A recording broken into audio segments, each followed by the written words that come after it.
TV ang GMA Regional TV, One Mindanao. Aniya na mga dagkong balita karong adlaw sa One Mindanao. Kumpirmadong kaso sa MPOX sa Davao City, misa ka na sa unom. Kinihuman na dugang ang upat ka bag-ong kaso sa MPOX sa syudad. Lalaki nga gibaligya ang kinawat nga motor online sa Taguluan, Misamis Oriental, dakpan human ang gibaligyaan niini ang mismong tag-iya. Pipila ka residente sa Tupi, South Cotabato, nakasinati og pag-ulan og ice atol sa kusog nga hangin og pag-ulan. Pahinante, patay humanadat ugan dihang miambak sa gisakyang truck nga nadisgrasya sa Siayan, Zamboanga del Norte. Driver naluwas. Makasaysayanong kampyonato sa 2025 palarong pambansa nasakmit sa Davao Region sa Basketball Secondary Boys. Delegado sa Volleyball Elementary Boys, Kampiyon Sab. TV ang GMA Regional TV, One Mindanao.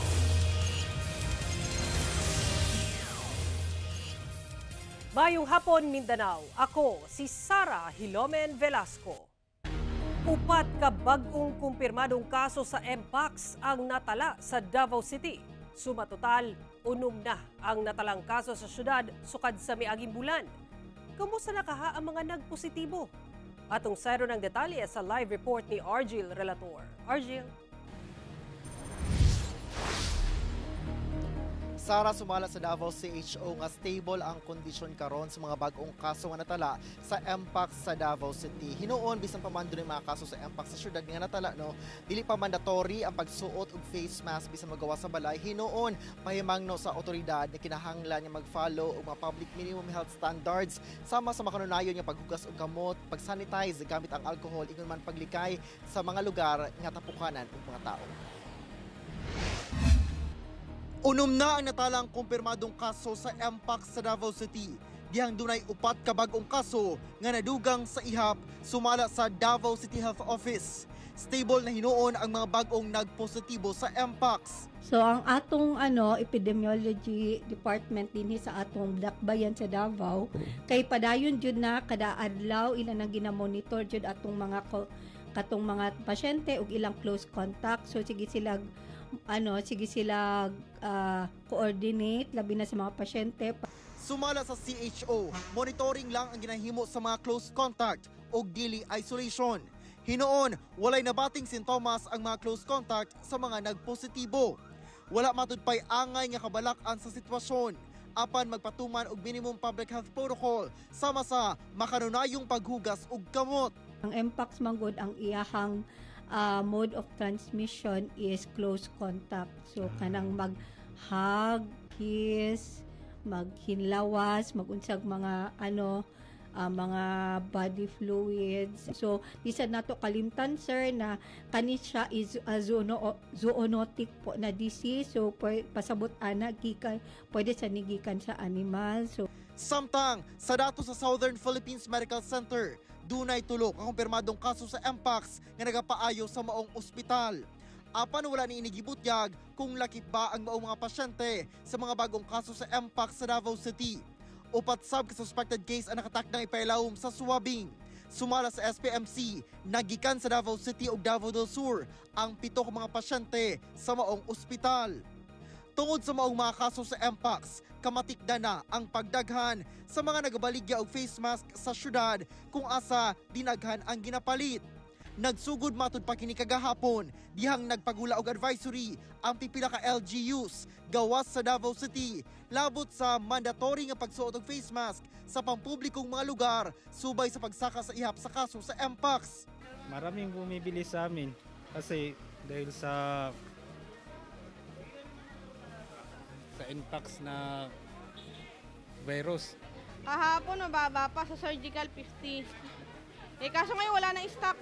Hindi namin alam kung magkano price ngayon, kaninang maga 55. Ang negosyanteng si Noranisa nangompra na og face mask kay daghan daw og nangita. Po pang baligya po para po sa mga customer. Ano po, para po sa Mpox na bagong virus daw. Palita ang master para advance na itong protection sa itong mga kabataan o sa sarili po. Sa Davao City, dili pa rekomendado ang mandatory nga pagsuot og face mask kung ang Mpox ang hisgutan. Himuon tong minimum health protocol nato. Apil na lang face mask pero dili with regards to Mpox dili jud siya kanang isa po sa ato ang primary po na prevention niya. Pero kailangan man sa tay flu, apil na pwede siya i-apil. Sara, dugang pahimangnong ato sa publiko nga ugaling makabati na og mga sintomas sama sa rasya sa lawas, kalintura o pagpanakit og ulo, gilayon nga magpakonsulta o dili ba ka mo tawag sa Mpox hotline o dinhi sa Davao City natay Davao City CHO Surveillance and Epidemiology and Surveillance Unit o dili ba ka sa Davao OPSEN. Sara. Okay, daghang salamat, Argil Relator. Gimando sa Integrated Provincial Health Office sa Cotabato Province ang mandatory wearing of face mask sa tanang health facilities agig paglikay sa hulga sa Mpox. Sa health advisory nga gipagula sa Integrated Provincial Health Office sa Cotabato, gimanduan ang mga opisyales sa tanang pampubliko o pribadong health facilities ug hospital sa probinsya nga ipatuman ang mandatory nga pagsuot og face mask sa mga personahe niini, lakip na ang mga pasyente ug transacting public. Giawhag sab sa IPHO ang publiko nga i-observe ang minimum public health standards aron mokunhod o malikayan sa pagtinakdanay sa sakit nga Mpox o ubang sakit sa probinsya. Kainumduman nga sa milabayng bulan, unang nakatala og usa ka kumpirmadong kaso sa Mpox ang probinsya ug nagpabilin ang maong ihap as of May 30. Atong sayron ang dugang pang mga balita sa Mindanao. Makauban nato si Cyril Chavez live sa Cagayan de Oro City. Cyril. Salamat, Sara. Pakyas ang pagpamaligya online sa usa ka giingong motor napper sa Taguluan, Misamis Oriental sa iyang kinawat nga motor kay ang nagpakaaron ingnong mupalit ni ine ang mismong tag-iya sa motor. Kini atol sa intrepid operation sa kapulisan o gilayong nadakpan ang sospek. Ang detalye sa report ni James Pauloya. Kini ang aktual nga pag-aresto sa kapulisan sa usa ka lalaking giingong nangawat og motorsiklo sa barangay Igpit Upol sa Misamis Oriental sayo sa buntag adtong Martes. Sigon sa complainant, igo lamang kuno niya giparada ang iyang motorsiklo gawas sa ilang balay apan kalit kining nawala. Busa gipost kini niya sa social media aron magpatabang. Naagi isa ka concerned citizen nga nag-send sa ako information nga iyang ipa-verify og mao ba daw sa among gipangita then sakto man pod sa kuan description nga gihata then akong ipa-verify sa akong mangod sakto man. Dali-dali matud pa niya nga gikadil ang maong suspect sa tinguha nga mabawi pa ang iyang motor. 18,000 pesos matud pa ang baligya sa motor sumala sa biktima. Gilayong nagkasaog entrapment operation ang Taguluan Municipal Police Station. Tungod dito sab ang napili nga meet-up location sa suspect. Grabe gid na ako nga paningkamot nga nakuha na ko yung pagsalig kay kuan sa atas abanti sa Serba. Unya akong kabalakan is kung mahatag niya sa mas duol sa amoa. Hinoon nagmalampuson nga nadakpan sa kapulisan ang maong suspect kisa wala una nila panganli. Nabalik na sab kuno sa tag-iya ang gikawat nga motor. Sa karon ginahulat pa sa PNP ang desisyon sa biktima kung ipadayon niini ang pagpasaka og kaso. Ginakuhaan pa sa GMA Regional TV1 Mindanao og pahayag ang suspect. Pag-atubang ang maong suspechado sa kaso nga violation sa RA 10883 or kaning new anti-carnapping law of the Philippines. Kauban si Roland Cañas, James Paulo Yap, 1 Mindanao. Nasunog ang storage room sa usa ka building sa Bureau of Internal Revenue Region 10 sa compound sa Cagayan de Oro City. Pipila ka mga dokumento ug kagamitan sa buhatan na ugdaw. Ani report. Ilabihang pagkaugdaw niining mga dokumento diyang nasunog ang storage area sa Revenue District Office number 98 sa Bureau of Internal Revenue Region 10 sa Barangay Bulwa sa Cagayan de Oro City. Pasado las 4 sa hapon adlong Huwebes. Dali kining girespondihan sa Bulwa Fire Station. Nagsugod ang kalayo sa third floor mismo, no. Naay stock room dito nagsugod, puno siya og naay mga stock nga mga papel, so na lisod siya. Tanaw nimo murag dako kayo ang kalayo but na notice man gud nato pagsaka dito sa atong tropa. Mga papel ang sulod sa maong room. Sumala sa BFP, ana sa kapin 54,000 pesos ang danyo sa mong sunog o walay natalang na angol sa mong insidente. Ginaimbestigahan pa sa BFP ang hinungdan sa sunog. Among initial nga pakisusi sa atong investigator na ay present sa electricity, and then dito banda na ay split type nga aircon nga nakalocate. So dili man ta mo focus sa isa lang ka area, but ato pa nang i-validate. Samtang tungod sa mong sunog, nagpagawas og abiso ang BIR District Number 98 nga ipailawom pa sa clean up ug repair ang ilang buhatan. Busa, temporaryong giundang adtong Biyernes ang ilang serbisyo o mubalik sa Lunes, Hunyo 2, apan sa limitadong paagi lamang. Nangayo sab sila og pagsabot sa katawhan. Kauban si Jaybert Pairat, Cyril Chavez. 1 Mindanao. Ipatuman na sa Cagayan de Oro City LGU ang mga bag-ong ruta sa jeep ubo sa Local Public Transport Route Plan sugod-sunod semana. Ang detalye sa report ni James Paulayap. Sugod-sunod semana, ipatuman na sa Roads and Traffic Administration o RTA ang bag-ong mga ruta sa Public Utility Jeep kon PUJ nga nagabiyahe sulod sa Cagayan de Oro City. Kini subay na sab sa aprobado na nga Local Public Transport Route Plan kon LPTRP. Sumala sa RTA. Sa Lunes, June 2, magpahigayon una sila og Information and Education Campaign kalabot sa LPTRP. O sa June 3, adlong Martes, hingpit na nila kining ipatuman kung kaniadto anaalang sa kapin sa 60 ka mga ruta sa jeep ang gabiyahe sa syudad. Sa bagong LPTRP, moabot na kini sa sobra 70 ka mga ruta. Karong nga mapanandaman nato nga sa di pa maabot ang panahon sa tiglasina, basta na atong pagtadagan sa bagong ruta. Akit lang yung mga bagong sakyan nga makita nato karon nga dagan-dagan na kini mga modernized nga mga PUJ. Hinoon sumala sa RTA nga mag-deploy sila og mga personahe sa mga identified loading and unloading zones sa mga nagunang dalan sa syudad aron magiyahan ang mga pasahero sa bagong ruta. Gihangyo na sab kuno nila ang mga operators ug drivers sa PUJ nga abisuhan na ilang mga pasahero sa bagong ruta pag-abot sa June 3. So, continuous man yung implementation, so dito maka-ingon nga pag day 1 para sa perfecto na yun.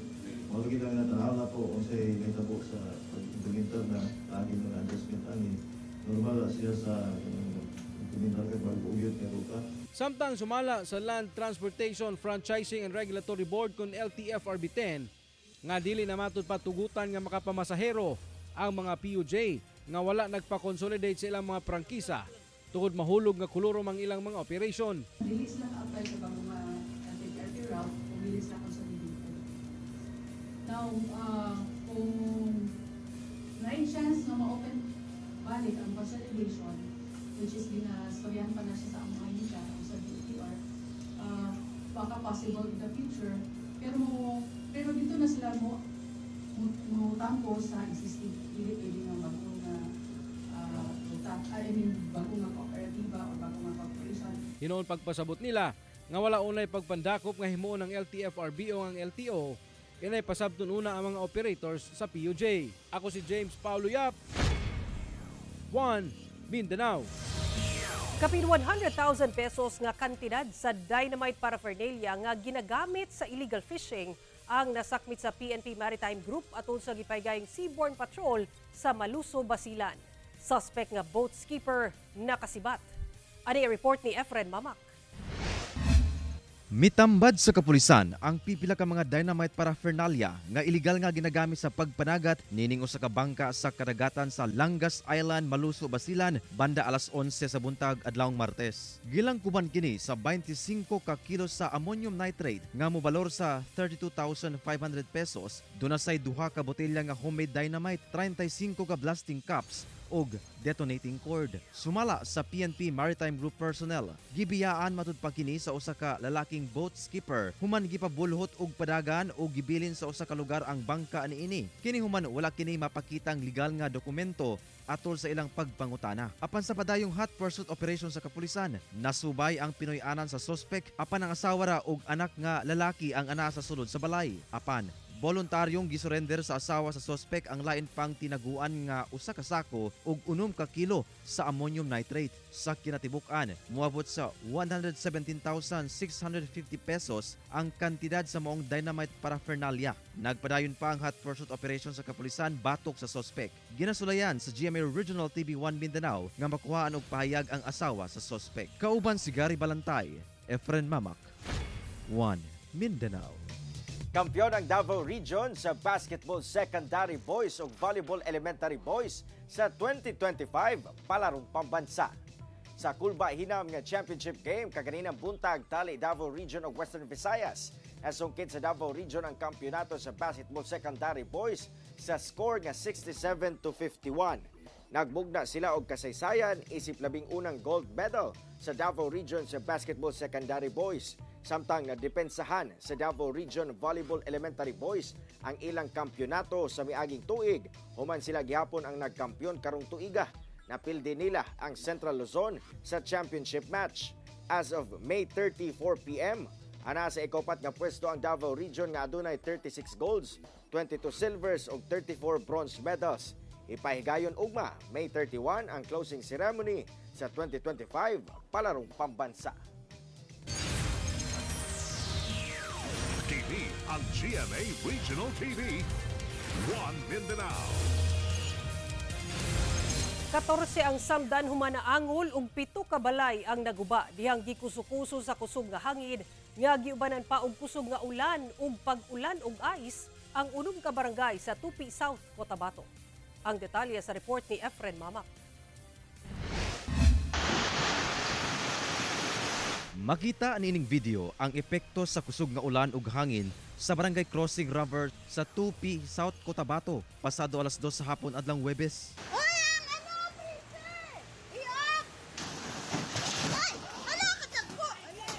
Sa kakusog sa ulan, nangalisang na ang mga residente diyang dunay mga sanga sa kahoy ang nangahulog. Gani, kining atop sa mismong tindahan sa uploader, natanggal na sa hangin. Gawas ni ini.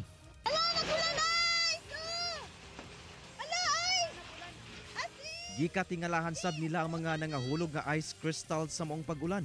Bigla talaga bumuhos yung malakas na ulan. Tapos after 5 minutes, biglang lumabas na yung mga ice.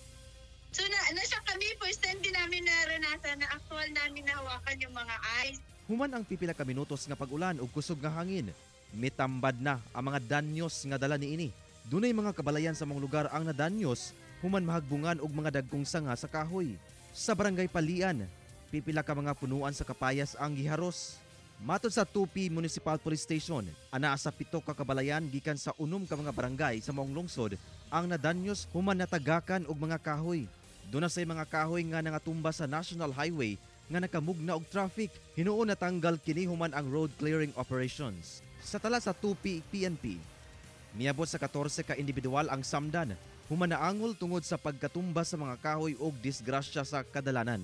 Duha ni ini nga pulos babae ang padayong nagpatambal, human mahulugan og mga sanga sa kahoy diyang nagpasilong sa usa ka punuan sa kahoy. Nasugatan sila, hindi habang nakasakay sila sa van. Para bumaba sila sa van to take shelter sana dun sa malaking kahoy. At doon na sila natamaan ng kahoy.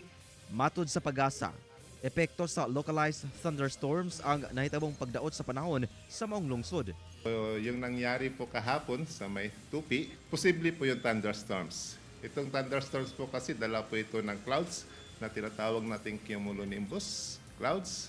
So kung mapiktuhan po tayo nito, posible po tayo makaranas ng malakas na bugso ng hangin, malakas na buhos ng ulan, posible ito may kasama po ito na hailstorms at pagkidlat pagkulog.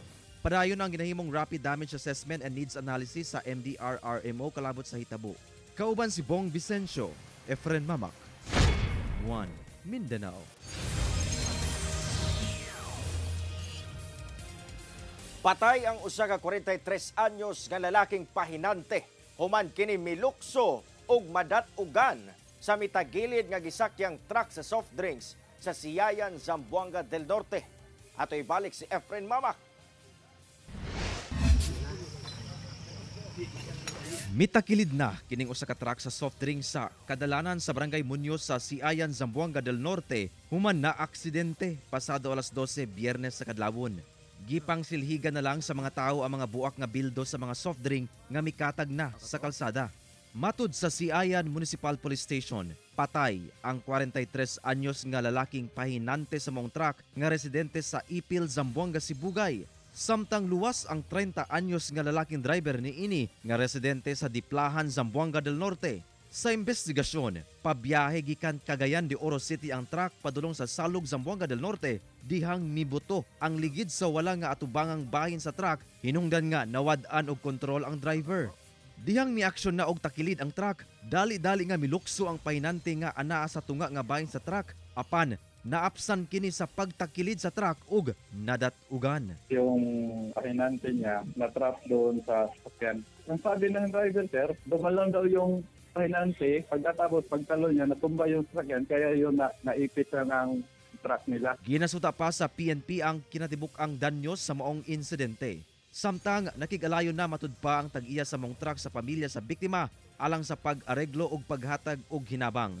Ginasulayan pa kining makuhaan og pahayag. Kauban si Bong Vicencio, Efren Mamak. 1 Mindanao. Usa ka Chinese national nga giingong business partner sa naaresto nga si Tony Yang sa iyang pogo operation sa Cagayan de Oro City, arestado sa Bureau of Immigration Region 10. Ang detalye sa report ni James Paulo Yap. Gisulod sa mga personahe sa Bureau of Immigration Intelligence Division, Region 10 ang usa ka panimalay sa usa ka pribadong subdivision sa Barangay Gusa sa Cagayan de Oro City niadtong Huwebes. Ang target sa operasyon, usa ka Chinese national nga giingong konektado sa una lang na aresto nga businessman nga si Tony Yang, kinsa ginatudlong operator sa Philippine Offshore Gaming Operations kon Pogo sa Cagayan de Oro City. Fortunately, the operation we conducted turned positive by apprehending or arresting Mr. John Paul Gonzalez using the name, using the same name, but actually his name is Shou Xian in Chinese. The subject is a business partner of Tony Yang in his Sanja Steel Corporation in Taguluan, and at the same time, the Pogo in Aluana. Sigon sa mga opisyal, nga gibana-bana ang tuig 2017, miabot sa Cagayan de Oro City ang maong Chinese national. Nakuhaan sab kuno kini og mga birth certificate nga gikan sa Philippine Statistics Authority kon PSA. Diin padayon pa ang ilang pagberipika kung pike ba ang mga dokumento. May gula kuno sa ilang record nga nag-apply pa og 9G visa ang usa ka susiyan sa ilang buhatan. The fact that he applied for a 9G visa, which is a working permit for a foreigner, established that he is not actually a Filipino. We already have a copy of his passport, which stated that his true name is Shou Xian. Sa karon nakakustodiya sa Bureau of Immigration ang maong dinakpan. Ginasulayan pa sa GMA Regional TV1 Mindanao nga makuhaan kini og pahayag. Padayon sab ang investigasyon sa mga immigration personnel aron masuta kung aduna pa ba mga kaubanan ang maong Chinese national. Maybe the Bureau will file a criminal cases against him for falsification and misrepresentation under our local laws. Now, if that happened, although there is a deportation proceeding, the subject will not be deported pending the resolution of the criminal cases that might be filed against him before our local courts. Ako si James Paulo Yap. 1 Mindanao.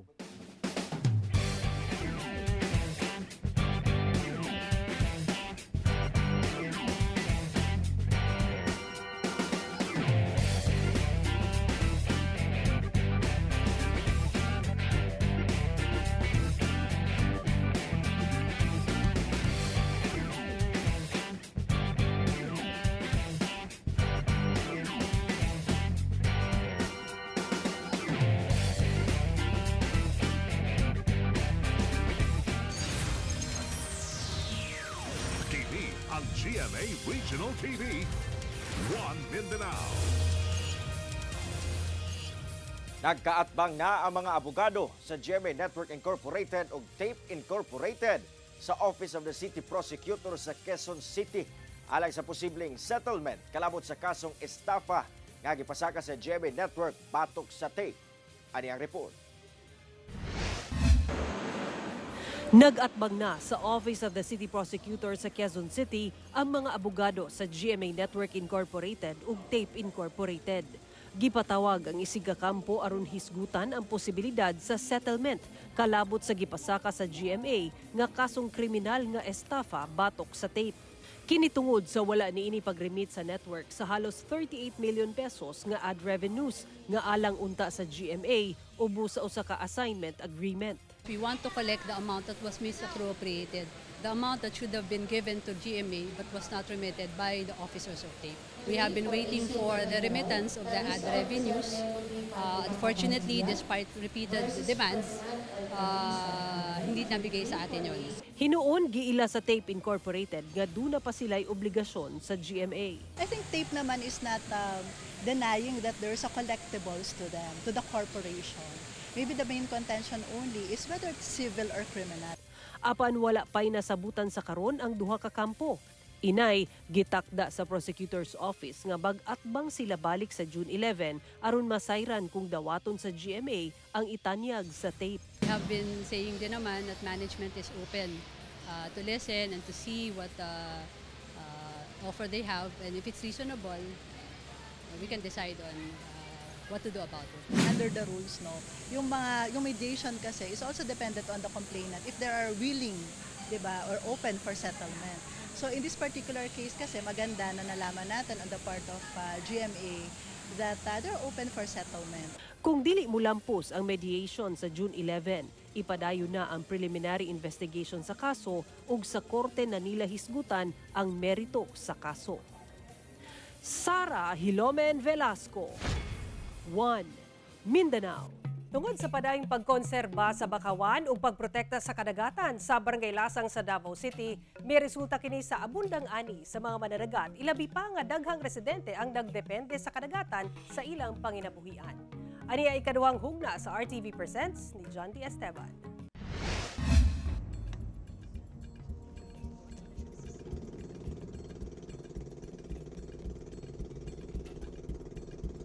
Giubanan nato ang mga miyembro sa Tamfias o Tambongan Fisherfolk Association sa Barangay Lasang sa Davao City paingon sa ilahang 100 square meters nga fish cage.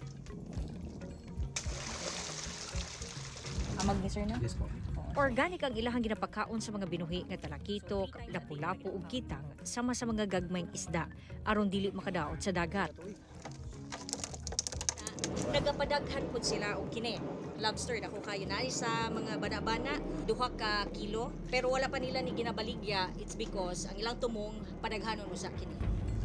Ginapadaghan sab nila ang ilang mga alimango sa ilang bakawan. Ilaha kini ginapatambok una ibaligya gamit ang crab trap. Gagmayng isda ang ilahang paon aron makakuha og alimango. Ang mga mature crabs paliton sa Tamfias og 200 to 350 pesos ang buok depende sa gidak-on. Dinhi sa gitawag nga condominium sulod sa kapin 3 ka bulan hangtod sa pwede na mabaligya sa merkado 600 pesos per kilo. Mga kapuso mo na si Kuya, iyahan nang gipang butang gipang ugsok sa ilawom ang crab trap. Kung naay mo sulod diha nga crablet, mo toy patabaon no patambukon 10 pesos ang palit ato sa association. Ginapadaghan usab nila ang ilahang oyster o talaba. Ang pagtukod sa isdaan sa Tamfias bunga sa 420,000 pesos nga pinansyal nga tabang gikan sa Department of Social Welfare and Development Region 11 ilawom sa Sustainable Livelihood Program. Doon ang ay impact ang mga pagtabang sa ato ang government agencies, specifically the DSWD through its program na Sustainable Livelihood Program. No, ang DSWD isuportahan nato ang ilahang mga objectives. Sumala sa presidente sa asosasyon, ang tabang dili dapat usikan. Sumala pa, pagtinabangay o pagsinabtanay ang susi aron magmalungtaron ang panginabuhian. Ang isa ka pinaka-big secret ana, ang inyong association dapat na big heart. Okay, namangod na nga to ang big heart po na ang mga harmonious relationship diha. Kini amo adri ma'am, more on bayanihan system Kay kasagaran manggod ang mga association, okay pa na sila. Pero kasagaran rason mag-away sila pag naanay kwarta. So mana nga dapat pag mag-engage sa inani nga mga kanang negosyo or livelihood, dapat ang tan-awon dili para sa kagulingon, para dito gid sa grupo. Sa kapin 13,000 nga populasyon sa Barangay Lasang, 40% niini nagdepende ang panginabuhian sa dagat ug bakawan. Gawa sa proteksyon sa dagkong balod ug baha, ang mga nagsapaw-sapaw nga ugat sa bakhaw nagsilbi nga Pinoy-anan ug itluganan sa mga isda ug ubang lamang dagat. Gawa sa bakawan sa Barangay Lasang, dunasay uban pang mga bakawan o wetland sa syudad. Apan subo nga pamalandungon, pahurutay na kini. Atangi sa uhing hugna niining RTV Presents. Kauban si Bebot Cajes sa kamera. Jandy Esteban, 1 Mindanao. Ug mao kato ang mga ulahing balita sa Mindanao karong adlaw. Mamahimo ninyo kini makita pag-usab pinaagi sa pagbisita sa official website sa GMA Regional TV o bisitahan ang among official YouTube channel ug i-click ang subscribe button para sa pinakaulahing balita. Daghang salamat sa atong mga kapuso sa Mindanao nga nagalantaw kanamo ug sa atong mga kapuso abroad. Padayon lang sa pagtutok sa mga lokal nga balita matag adlaw tungod sa GMA Regional TV, Local News Matters. Kami ang GMA Regional TV 1 Mindanao, tibok persa para sa mas dakong misyon ug mas halapad nga pagserbisyo sa nasod. Happy weekend mga kapuso ug mag-amping kita kanunay.